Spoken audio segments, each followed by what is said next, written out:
passive voice. So let's begin. You know, कोई भी action, कोई भी सेंटेंस को जिस तरीके से आप बोलते हैं उसको दो वे होता है बोलने का.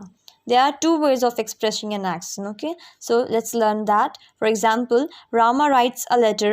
A letter is written by Rama. There are two ways: is written and writes. Okay, so in the दोनों का मतलब तो एक ही है, right? That वो लेटर लिखा और लेटर उससे लिखा गया. Okay, बट यहाँ पे अलग अलग वे में एक्सप्रेस किया गया. तो in sentence one, the subject Rama is the doer of the action. Therefore, the verb writes is said to be in the active voice. ठीक है, writes जो था ये verb है और ये active voice में है. ओके, और यहाँ पे Rama जो है, Rama is the doer of the action. And similarly in sentence 2, the subject is a letter, है ना. It is a receiver of the action, and the verb is written is the passive voice. Okay, it's said to be in the passive voice. For example, Hari flies a kite. It is an active voice. Flies. Okay, the verb is said to be in the active voice. Usha sang a song. Sang, it is said to be in the active voice. Is writing a letter. Is writing a letter, it is an active voice. So in this sentence, who are the action?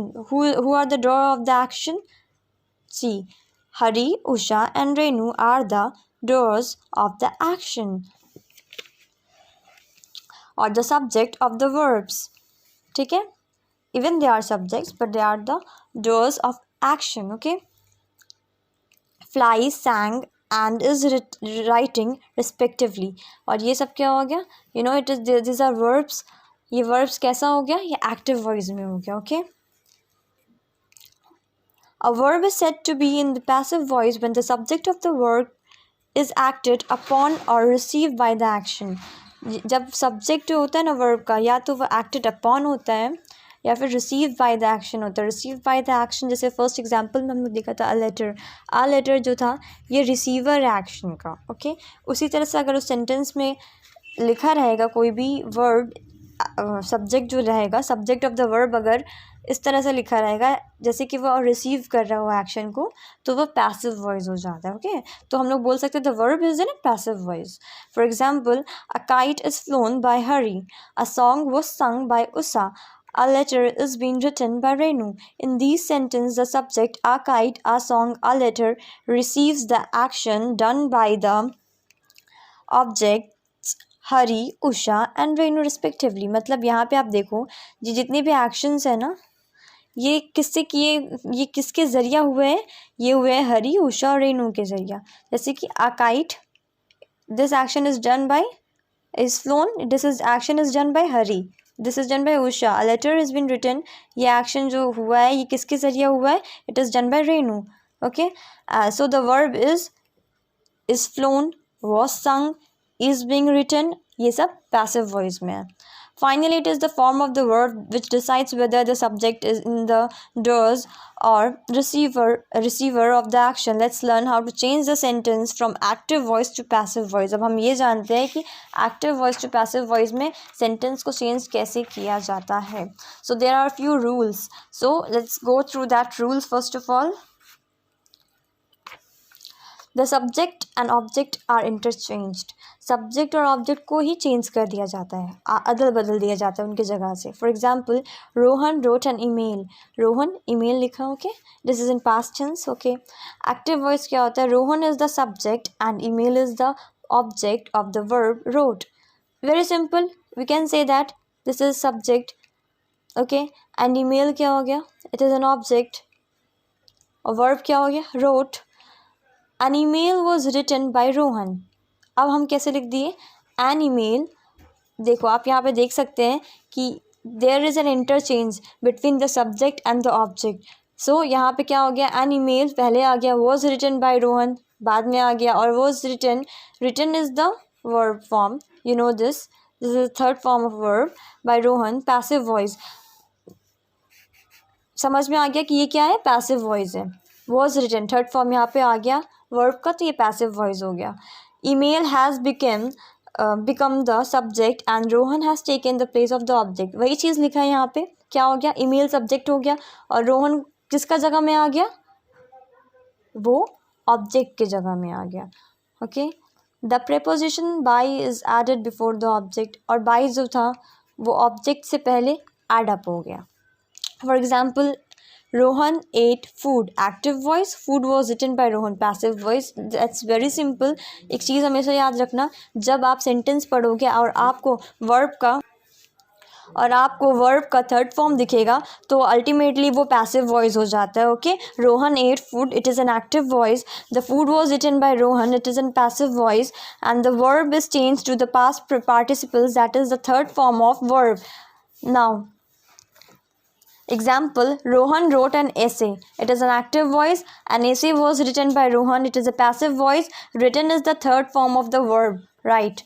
A helping verb is are, was, were, will be. Was, were, will be, shall be, has been, had been, or have been, had been is added before the third form of the verb. Third form of the verb से पहले ये सारा helping words को add up किया जा सकता है. Examples देखते हैं how it has been done. Meena plucks a flower. ठीक है. मीना क्या करती है? फ्लावर को प्लक करती है. It is an active voice. A flower is plucked by Meena. ये पैसिव वॉइस आ गया और इस जो था ये हेल्पिंग वर्ब है और ये किससे पहले आ गया? वर्ब के पहले आ गया. Okay. A coach teaches these boys. It is an active voice. These boys are taught by the coach. It is a passive voice and are is an helping verb and it came just before the third form of the verb. ये verb का third form है और इससे पहले are आ गया. He ate an apple, active voice. An apple was eaten by him as a passive voice. Was is an helping verb and it came just before the third form of verb. Now come to this one. Change in pronoun. When a subject pronoun takes the position of an object, then I changes to me, we to us, you remains you, he to him, she to her, they to them, it remains. It means then that when subject pronoun कोई object की position लेगा तब आई जो है मी में change हो जाएगा, we to us, you same रहेगा, इट का कोई चेंजेस नहीं होगा, ही हिम में चेंज हो जाएगा, सी हर में चेंज हो जाएगा and they will change to them. और जब कोई ऑब्जेक्ट प्रोनाउन सब्जेक्ट के प्लेस में आएगा तब उसका रिवर्स चेंज होगा. मी आई में, ही में, हर सी में, it remains it, them they में, अस वी में, और यू में चेंज रहेगा. ओके. सिमिलर रहेगा. For example, I wrote a letter. A letter was written by me. I किस में चेंज हो गया? मी में. They scolded him. He was scolded by them. They किस में चेंज हो गया? देम में. ही किस में चेंज, हिम किस में चेंज हो गया? ही में. If the subject in the active voice is known or unimportant or obvious, by plus object is omitted in the passive voice. यहाँ पे ये बोला जा रहा है कि अगर कोई भी सब्जेक्ट एक्टिव वॉइस में उतना इम्पॉर्टेंट नहीं हुआ तो हम लोग बाई और ऑब्जेक्ट को ओमिट कर देते हैं, हटा देते हैं, उसको यूज़ नहीं करेंगे तो सेंटेंस बन सकता है. For example, we make the butter from cow's milk. It is an active voice. Butter is made from cow's milk by us. It is a passive voice. We can omit by us and write butter is made from cow's milk. यहाँ पे important नहीं है अगर तो हम लोग omit करके use कर सकते हैं, omit कर सकते हैं by us को and we can write that butter is made from cow's milk. If the number 7, if the verb is active voice has a model जैसे कि can, could, shall, should, may, might, or may, etc., etc. The verb is changed to modal plus be plus the past participle. Okay. For example, Rajesh can lift this box. This box can be lifted by Rajesh. यहाँ पे क्या हो गया? modal use हो गया. modal क्या है? can plus be. Okay. And plus the past participle. Lifted, lift ka lifted by Rajesh. The subject came here, this box came here, the object came in the position of subject. We should obey the rules. The rules should be obeyed by us. Same thing. When there are two objects, only one object is interchanged. अगर वहाँ पे दो object होगा तो सिर्फ एक object को interchange किया जाएगा तो सेकेंड ऑब्जेक्ट वहीं पर रहेगा जहाँ वो था. For example, he told me a story, he is subject, me is object, a story is object, है ना। यहाँ पे ये भी ऑब्जेक्ट है और ये भी ऑब्जेक्ट है, ही क्या है, सब्जेक्ट है। तो यहाँ पे हम एक ही ऑब्जेक्ट को चेंज करेंगे, I was told a story by him. एक ऑब्जेक्ट यहाँ पर ही रह गया और एक ऑब्जेक्ट को हम सब्जेक्ट की पोजीशन में रख दिए और ये ही को हिम बना दिए। Okay, a story was told to me by him, यहाँ पे ये भी ऑब्जेक्ट ये भी ऑब्जेक्ट है, पर एक ऑब्जेक्ट को यहाँ रख के दूसरा ऑब्जेक्ट को हम पहले भेज देंगे और सब्जेक्ट को उसकी पोजीशन में लेकर आ जाएंगे। Okay, there are some verbs such as die, lie, go, occur, rise, happen, arise, fall, exist, consist of, depend on, result from, they cannot be changed to passive voice। ये जो कुछ verbs होते हैं ना, ये passive voice में change नहीं होते हैं। okay, they remains the same। Let us discuss the changes in the tenses in detail। so अब हम ये जानेंगे how tenses में ये कैसे changes। I hope what you know कि tenses क्या होते हैं। tenses में बहुत सारे forms आते हैं, जैसे कि simple present tense, present continuous tense, present perfect tense, simple past tense, past continuous tense, future tense, simple future tense and future perfect tense। These are the things which you have done in previous classes। ठीक है, सो अभी हम जानते हैं कि simple present tense का form. Okay, form of passive voice यहाँ पे इज, एम और plus third form of verb. For example, she writes a letter is written by her, यहाँ पे इज, एम और आर लगा। ओके, और यहाँ पे क्या लगा, थर्ड फॉर्म लगा वर्ब का। So going to next page, present continuous tense. यहाँ पे क्या होगा, फॉर्म ऑफ पैसिव वॉइस कैसे लगेगा, इसमें इज, एम, आर के साथ क्या लगेगा, बीइंग लगेगा। वाई यहाँ पे बीइंग क्यों लगेगा, क्योंकि ये प्रेजेंट कंटिन्यूअस है, मतलब ये कंटिन्यूड है। और यहाँ पे थर्ड फॉर्म ऑफ वर्ब लग जाएगा। थर्ड फॉर्म ऑफ वर्ब कैसे लग रहा है यहाँ पे बीइंग के साथ, वो हम देखते हैं। Example, she is writing a letter, it is an active voice, a letter is been written by her, it is a passive voice. यहाँ पे इज, एम और आर लग गया और बीइंग लग गया। किससे पहले लगा being, third form of verb से पहले लगा। अब रिटन कैसे थर्ड फॉर्म हो गया, write, written, it is the third form of verb, it is the first form. ठीक है, प्रेजेंट परफेक्ट टेंस, इसमें कैसे लगता है, प्रेजेंट परफेक्ट में हमेशा हैज़ हैव लगता है, बीन प्लस थर्ड फॉर्म लगेगा वर्ब का। Riya has finished her work has been finished by Riya. Okay, it is a passive voice, simple past, no it's past, it's very simple. Past में हम was or were लगाते हैं, you know this. तो let's see इसका कैसे होगा, इसका transformation वैसे ही होगा, वॉज अ वेयर लगेगा because this is past and it is simple past plus the third form of verb. Okay, for example, Manav purchased a car, it is an active voice, a car was purchased bye Manav, it is a passive voice.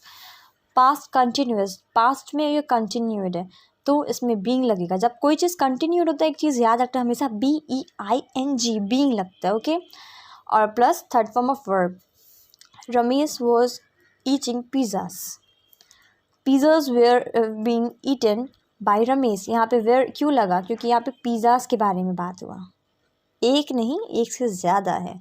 यहाँ रमेश के साथ was इसलिए लगा क्योंकि रमेश वो single man जिसके बारे में बात हो रहा था।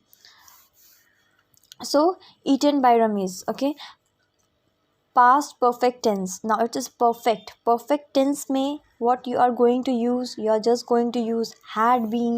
Okay, for example, she had submitted assignment, it is active voice, assignments had been submitted by her, it is a passive voice, had been submitted लग गया, थर्ड फॉर्म लग गया इसके साथ, और इससे पहले had been लग गया क्योंकि ये पास्ट परफेक्ट टेंस का पैसिव वॉइस है। Okay, now future, simple future tense, form of passive voice, shall be, will be plus the third form of verb। for example, Riya will teach a lesson, it is an active voice, a lesson will be taught by Riya, it is a passive voice। क्या लगा यहाँ पे, will be और shall be लग सकता है plus the third form। future perfect tense have been। ठीक है, this is the first thing जिसको आप माइंड में सेट कर लो। शैल और विल लगेगा बिकॉज दिस इज़ फ्यूचर, तो और क्या लगेगा, shall will plus have been plus the third form of verb. For example, Rakesh will have written the letter by night, active voice, the letter will have been written by Rakesh by night, it is a passive voice. And what you have to do, just go through all this and just revise it. और इसको read करना, यहाँ पे tenses active note और passive note दोनों लिखा है। ये एग्जाम्पल दिया हुआ है सारा, इसको आपको रीड करना है यहाँ तक। और आप चैप्टर को अच्छे से थॉरली मेरे वीडियोस के साथ फॉलो करो, आपको समझ में आ जाएगा। आई होप कि आपको ये चैप्टर समझ में आ गया होगा। Goodbye everyone, take care.